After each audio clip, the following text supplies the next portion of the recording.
नमस्कार, मी Damodar Sadashiv Kelkar, retired central government employee in the year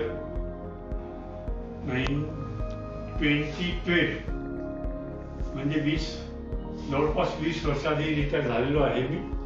आणि या वयामध्ये म्हणजे आज माझं 74 वय आहे.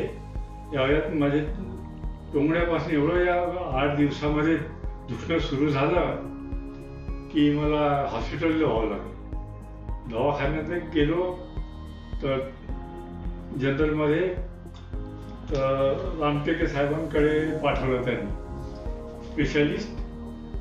त्यांच्याकडे गेलो आणि मग त्यांनी इकडे हे रिकमेंड केलं मला, आपलं नेल्सन हॉस्पिटलला.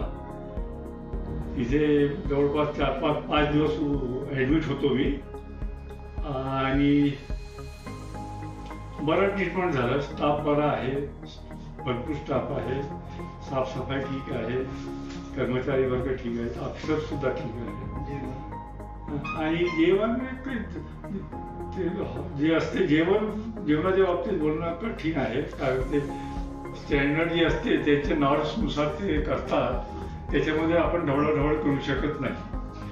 तर बाकी ओव्हरऑल व्यवस्था, साफसफाई, 1-3 दिवसातून 5-6 वेळा सफाई वगैरे होते. आणि काही शिकायत त्याला कंप्लेंट म्हणू असं करण्याला मला काही दिसलं नाही. I am very happy with management.